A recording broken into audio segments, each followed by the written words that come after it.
une voiture de sport, une villa avec piscine, un jet privé ultra luxueux. Les footballeurs s'achètent des choses grandioses, à la hauteur de leur vie et de leur salaire.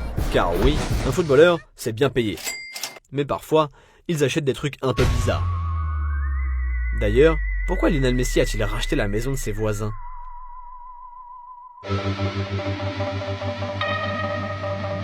Un chien qui hurle à la mort, des enfants un peu trop joueurs, un bricoleur compulsif.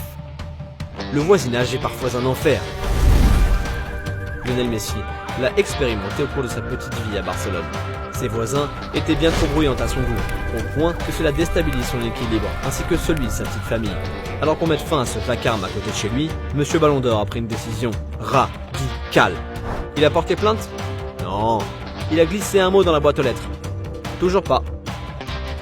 Il a envoyé son chien Hulk? Ah non, il est pas sauvage Messi. Je n'ai jamais eu de problème avec mes voisins, contrairement à Messi, où il habite à Casteldefels. Il a dû acheter la maison de ses voisins parce qu'ils étaient trop bruyants et il voulait être seul. Selon la presse espagnole, Messi avait initialement prévu d'ajouter un mur entre sa propriété et celle du voisin. Mais les réglementations ne le permettaient pas. Les voisins ont d'ailleurs officiellement porté plainte contre Messi à cause de ce fameux mur. La querelle de voisinage était inévitable. L'idée a donc été abandonnée et les deux parties se sont mises d'accord pour que la famille du multiple Ballon d'Or puisse racheter la maison d'à côté. Petite, mais très coûteuse. Certains journaux évoquaient une offre à 1 million d'euros. On savait que Messi était le boss sur le terrain, mais pas dans son quartier, en banlieue de Barcelone. Racheter la maison de ses voisins et lui demander d'aller habiter ailleurs, c'est quand même pas donné à tout le monde. Mais la tranquillité n'a pas de prix pour Messi. Justement, de la tranquillité, le quartier n'en manque pas. Et pour cause, les avions ont interdiction de survoler la magnifique maison de l'Argentin, estimée à 8 millions d'euros. Le président de la compagnie aérienne Vueling avait même déclenché une énorme polémique en accusant Messi d'être responsable de cette interdiction.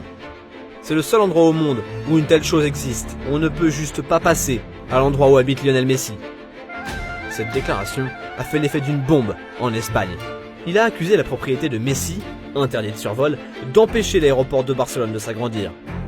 Sauf que dans la ville, on ne touche pas au sacro-saint Messi. Mais alors, pourquoi les avions ne peuvent-ils pas survoler sa maison? Encore pour sa tranquillité? Messi a-t-il autant de pouvoir à Barcelone? Mais bien sûr que non! La vérité est tout autre.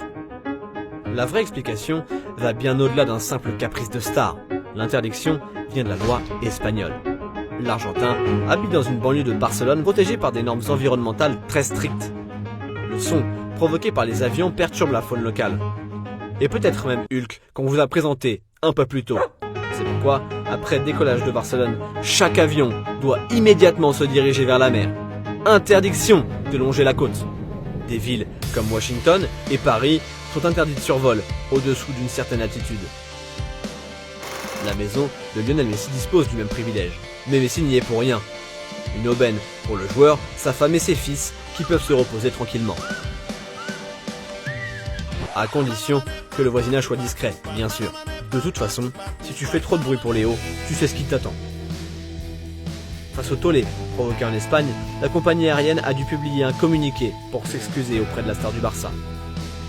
Vueling regrette le malentendu provoqué dans un contexte détendu. Nous n'avons jamais eu l'intention d'impliquer Lionel Messi dans cette polémique, et nous pouvons attester qu'il n'a jamais dit quoi que ce soit au sujet de l'aéroport ou de son fonctionnement. Cette déclaration est un moyen de faire pression pour pouvoir augmenter le nombre de vols et augmenter le chiffre d'affaires. Mais on ne peut pas s'en prendre à Messi pour faire fleurir son business. Le président de la compagnie en sait quelque chose maintenant. En même temps, vu sa maison, on comprend que Messi ne souhaite pas être dérangé. C'est un vrai petit coin de paradis. En rachetant la maison voisine, Messi a pu agrandir sa demeure qu'il occupe depuis 2013. L'Argentin a fait construire un terrain synthétique dans son jardin, terrain sur lequel il adore mettre des sombreros à Hulk. Un grand gymnase qu'on aimerait tous avoir chez soi se trouve juste à côté. Sans oublier la piscine extérieure, le jacuzzi, les jeux pour enfants. Quand on te dit un petit coin de paradis, on te ment pas, hein. En plus, l'un de ses meilleurs amis, Luis Suarez, habite désormais dans le même quartier. Les deux petites familles passent du bon temps ensemble très régulièrement. Alors si un nouveau voisin bruyant vient dans le quartier, il devra faire attention à lui s'il ne veut pas avoir les mêmes problèmes que Chiellini.